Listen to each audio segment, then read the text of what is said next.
I absolutely love this quote from basketball psychology. Your body language is a billboard for your mental toughness and your maturity. Your body language is a billboard for your mental toughness and maturity. What we do when things are going our way, and especially when they're not, tell other people how strong we are mentally, how mature we are, and how capable we are of handling adversity or success.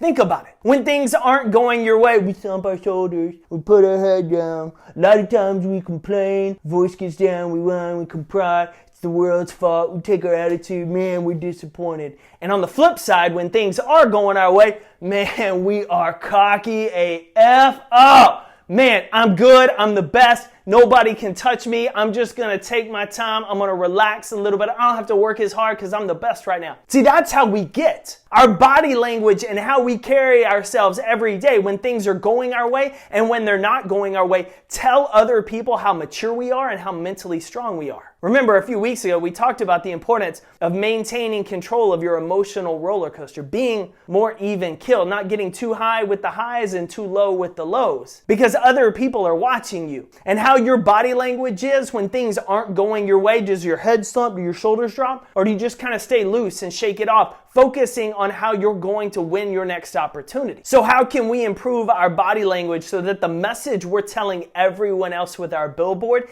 is the message that we want them to see? Well, the first, you have to understand that it's natural when things don't go your way for your body to respond, to get disappointed, to be down, to let your head slump. But the first thing you have to do is realize that and catch yourself. To be intentional with what your body is doing and to change it. When you feel your shoulders slump, when you feel your head go down, it's to pull your shoulders back, to sit up tall. If you've seen the UCLA video of the two teammates, and the one teammate who had missed the shot and is walking down the court with their head down, their other teammate comes up and puts his hand under his chin, lifts his head back up, reminds him that we don't put our head down, our head's up, because he knew that our natural tendency is to put our head down and to slump. It's like our way of hiding when things aren't going our way. But what we have to do is be intentional with how we change that, and be intentional by taking back control of our body in those adverse situations, in those challenging situations, to not go to our default, but to go toward our desired action and body language. Second thing we've got to do is focus on just winning the next one.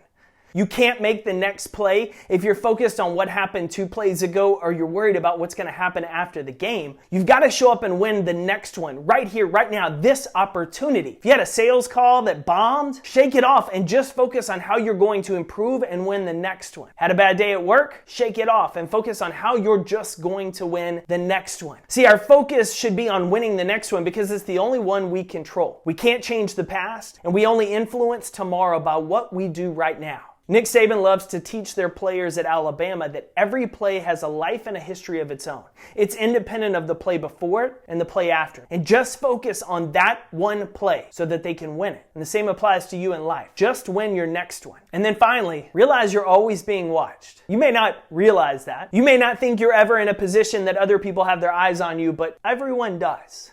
Everyone has other people watching them at all times, whether it's your boss, your coworker, your intern, your spouse, your kids. Everyone's watching you. And how you respond to disappointment, how you respond to challenges, how you even respond to success tells them how mature you are and how mentally strong you are. But more than that, it paints an example of what they should do if they aspire to be like you. So especially your kids are watching. Do you want them to handle adversity and challenges the same way you do or better? And if you want them to handle it better, what are you doing to model that behavior for them right now? In your office, do you want your employees and your teammates to handle disappointment or even successes the way you do? Either taking your foot off the gas or quitting altogether? Or do you want them to be more disciplined, to be more even-keeled? And if you do, how are you setting the example for them and how you show up and handle those successes and disappointments? Your body language is a billboard for your mental toughness and your maturity. What's yours telling the world right now? If it's not what you desire it to be, if it's not the message that you want to get out to others, then compete today to change it. Go win your day, competitor. I'm cheering for you.